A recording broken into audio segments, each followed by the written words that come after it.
بازنطیم، کانسٹینٹینوپل، قسطنطنیہ، Istanbul, تیرے بہت ہی نام ہیں۔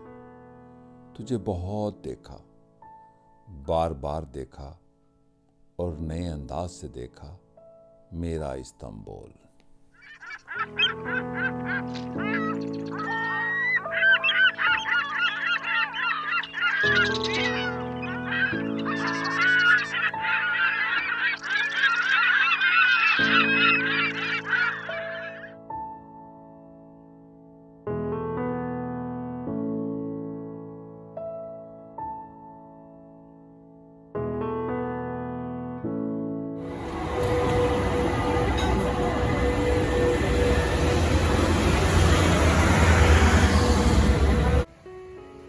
یہ سرکے جی ہے، وہ سامنے شاخ زریں، میری 40 سال کی یادیں۔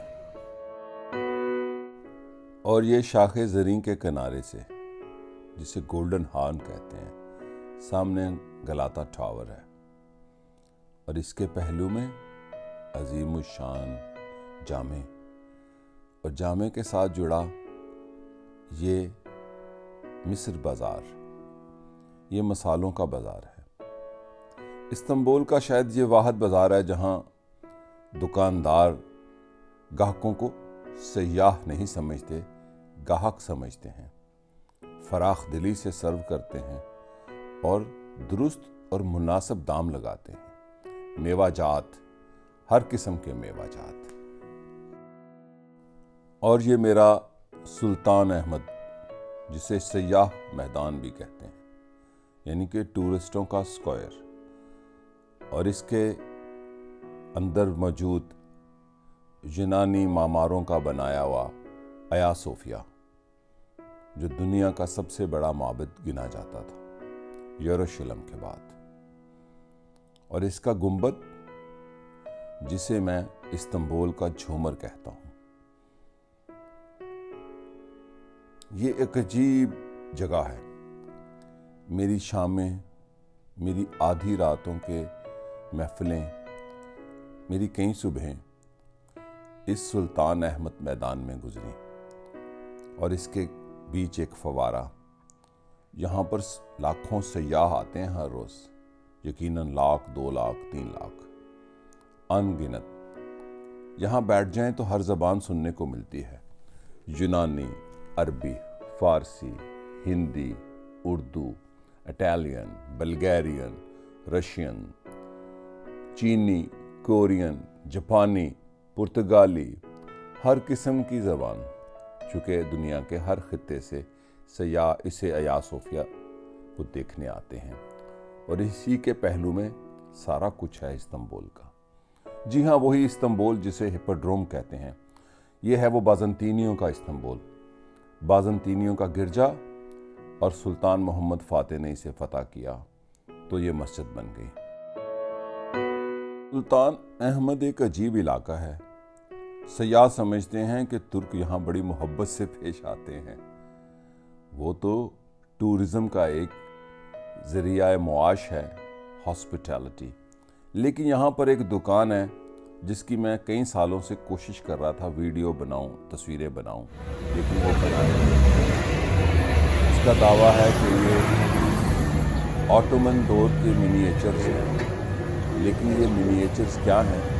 اس کے اوپر جو زبان لکھی ہے، اس دکاندار کا یہ دعویٰ ہے کہ وہ زبان عثمانلی ہے، یعنی کہ رومن الفابیٹ سے پہلے جو آٹومن کی زبان تھی، اور وہ جو یہاں سکیچز اور مصوری کے نمونے بیچتا ہے وہ $100، $200، $300، لیکن مجھے اس نے ویڈیو بنانے سے آج سے 20 سال پہلے بھی روکا، لیکن رات کے پہر میں نے اس کو ایک دن ایکسپوز کر لیا۔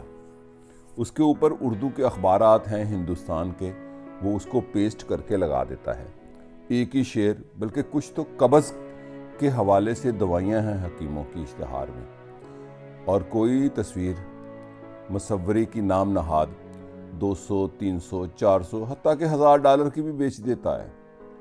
کمال کا آدمی ہے۔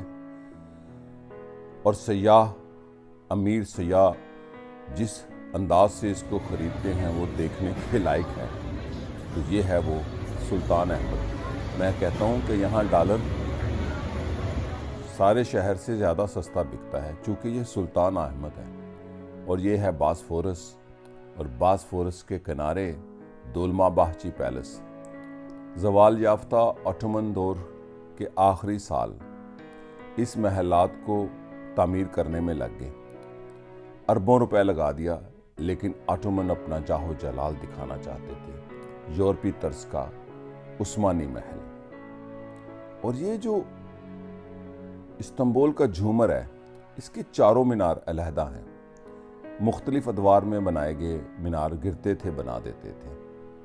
یہ آج بھی فن تعمیر کے حوالے سے بازنطینی گرجا ہی ہے، یونانیوں کا بنایا ہوا یہ گرجا ترک فن تعمیر میں ایسا پیوست ہوا کہ آج بھی ترکی کی ساری مساجد اسی فن تعمیر کو فالو کرتی ہیں۔ سیاہ گنبد ہوتا ہے ترکی کی مساجد کا، یا پھر سلور کلر کا، یعنی کہ یونانی بازنطینی فن تعمیر۔ ساری مساجد ترکی میں تقریباً ایسی ہی ہیں جو آیا صوفیہ کو فالو کرتی ہیں۔ قبل از اسلام تعمیر کی گئی یہ عمارت ترک سماج میں، ترک فن تعمیر میں اس قدر رچ بس گئی کہ ترک مسلمانوں کی مساجد اسی فن تعمیر سے اٹھتی ہیں۔ اور یہ ہے گلہان پارک، جو کبھی دولما باہچی پیلس کا حصہ ہوتا ہے۔ تنظیمات یعنی کہ آٹومن کے زوال کے دنوں میں سیکولر ریفارم کے دور میں اس کو پارک بنا دیا، اور یہاں پہ ہی ایک مشہور ترک ادیب کا میوزیم ہے، احمد تنپنار کا، اور اس پارک کے اندر ایک اتا ترک کا مجسمہ ہے۔ شاید ہزاروں آنے والے سیاح اس کا نوٹس یوں لیتے ہوں جیسے میرے جیسے سیاح جو تاریخ، سماج، آج، ماضی اور مستقبل کو تلاش کرنے پر سرگرداں ہوتے ہیں۔ یہ ہے اتا ترک کا وہ مجسمہ جو ترکی میں اتا ترک کا پہلا مجسمہ ہے۔ اب ترکی کے ہر قصبے، ہر گاؤں، ہر شہر میں ہزاروں کی تعداد میں مجسمے ہیں۔ چونکہ اتا ترک ان کا باپ ہے، وہ اپنے باپ کو ہر وقت دیکھنے، اس کو ٹریبیوٹ پیش کرنے کے لیے بے چین ہوتے ہیں۔ ہاں، ترک سیاح اس کو ضرور جانتے ہیں، چونکہ ان کی زندگی کا حصہ ہے اتا ترک۔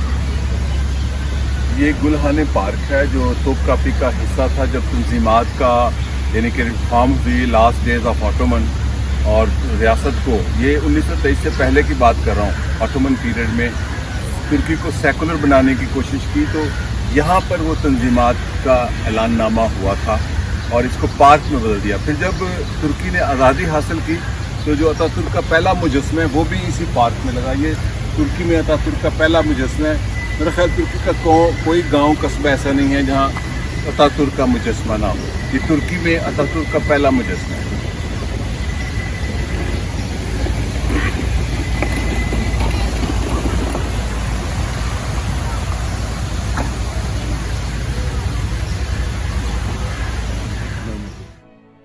یہ ہے گلہان پاک کا ایک مینارہ، وہ بازنطینی دور کی دیوار جو عثمانی دور میں بھی رہی، اور یہ ہے باب عالی، دارالحکومت یا دارالخلافہ کا دفتر خانہ، سیکریٹریٹ۔